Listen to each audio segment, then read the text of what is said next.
അസ്സലാമു അലൈക്കും വറഹ്മത്തുള്ളാഹി വബറകാതുഹു. ഇന്ന് എനിക്ക് എന്നെയും നിങ്ങളെയും ഓർമ്മിപ്പിക്കാനുള്ളത് നിസ്കാരത്തെ പറ്റിയാണ്. അതായത് 5 നേരത്തെ നിസ്കാരത്തെ പറ്റി, ഫർളായ 5 നേരത്തെ നിസ്കാരത്തെ പറ്റിയാണ്. ഖുർആനിൽ നിന്നും റസൂൽ സല്ലല്ലാഹു അലൈഹി വസല്ലമ പഠിപ്പിച്ചതിൽ നിന്നും പിന്നീട് പല പണ്ഡിതന്മാർ പറഞ്ഞതിൽ നിന്നും നമുക്ക് മനസ്സിലാക്കാൻ പറ്റിയത് നിസ്കാരം ഉപേക്ഷിക്കുന്ന ഒരാൾ മുസ്ലിമല്ല എന്നാണ്. പ്രത്യേകിച്ച് റമദാൻ മാസത്തിലാണെങ്കിൽ നിസ്കരിക്കാത്ത ഒരാളെ നോമ്പ് അള്ളാഹ്ക്ക് വേണ്ട എന്നാണ്. അതുകൊണ്ട് നമ്മൾ ഈ മാസം നമ്മൾ നിസ്കാരത്തെ പറ്റി വളരെയധികം ശ്രദ്ധ പുലർത്തേണ്ടതുണ്ട്. ഈ മാസം എന്ന് മാത്രമല്ല, ഈ മാസത്തോടു കൂടി ഇൻഷാ അള്ളാഹ് നമ്മളിൽ പല ആൾക്കാർക്കും പല തിരക്കുകൾ കാരണം സ്കൂളായാലും കോളേജ് ആയാലും വർക്ക് റിലേറ്റഡ് ആയാലും പല അവസരങ്ങളിൽ നമുക്ക് നിസ്കാരം മിസ്സായി പോകുന്നുണ്ടല്ലേ. പക്ഷേ അള്ളാഹു തആല നമ്മൾ പടച്ചത് അവനെ ആരാധിക്കാൻ വേണ്ടിയാണ്.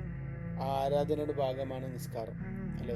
അപ്പം ആ ആരാധന ഒഴിവാക്കിയിട്ട് ബാക്കി ദുനിയാവിൻ്റെ കാര്യങ്ങളുടെ പിന്നാലെ പോകുമ്പോൾ നമുക്ക് എന്ത് ധൈര്യമാണുള്ളത്? നമ്മൾ എന്ത് കാര്യം ചെയ്യുമ്പോഴും നമുക്ക് വിജയം വേണമല്ലോ. നമ്മൾ സ്കൂളായാലും വർക്കായാലും. അപ്പം വിജയം വരുന്നത് അള്ളാഹുവിൽ നിന്നാണ്. ആൻഡ് അള്ളാഹു പറഞ്ഞ നിസ്കാരം ഉപേക്ഷിച്ചുകൊണ്ട് നമ്മൾ എന്ത് വിജയമാണ് പ്രതീക്ഷിക്കുന്നത് എന്ന് നമ്മൾ ചിന്തിക്കേണ്ടതുണ്ട് അല്ലേ. ഇപ്പോൾ ഒരു വർക്ക് റിലേറ്റഡ് ആയാലും നമ്മൾ വർക്കിൻ്റെ ആവശ്യത്തിന് നിസ്കാരം ഉപേക്ഷിക്കുകയാണെങ്കിൽ നമ്മളൊന്ന് ചിന്തിക്കുക. നമ്മൾ വർക്ക് എന്ന് പറയുന്നത് പടച്ചോൻ്റെ റിസ്കിൻ്റെ ഭാഗമാണ് അല്ലേ. നമ്മളെ ശമ്പളം അല്ലെങ്കിൽ നമുക്ക് വരുന്ന വരുമാനം അല്ലേ, നമുക്ക് പടച്ചോൻ്റെ റിസ്ക്കാണ് അല്ലേ. ആ റിസ്ക് തരുന്നവനെ ആരാധിക്കാതെ, റിസ്ക് തരുന്നവൻ പറഞ്ഞതുപോലെ അവനെ ആരാധിക്കാതെ നമ്മൾ ആ റിസ്ക് പ്രതീക്ഷിക്കുന്നതിൽ എന്തർത്ഥമാണുള്ളത്? അതിൽ എന്ത് വിജയമാണ് നമുക്കുള്ളത് അല്ലേ. നമ്മൾ എത്ര അൺഗ്രേറ്റ്ഫുൾ ആണല്ലേ. നമുക്ക് പടച്ചോൻ കഴിവ് തന്നു, പല കഴിവുകൾ തന്നു. നമുക്ക് വിദ്യാഭ്യാസം നേടാനുള്ള കഴിവ് തന്നു, അതേപോലെ നമുക്ക് ജോലി ചെയ്ത് സമ്പാദിക്കാനുള്ള കഴിവ് തന്നു. ഇതൊക്കെ തന്നിട്ടും പടച്ചോന് കൊടുക്കേണ്ടത് നമ്മൾ പടച്ചോന് കൊടുത്തിട്ടില്ലെങ്കിൽ പിന്നെ നമ്മൾ എന്ത് മുസ്ലിമീങ്ങളാണ്, എന്ത് മുഅ്മിനീങ്ങളാണ് അല്ലേ.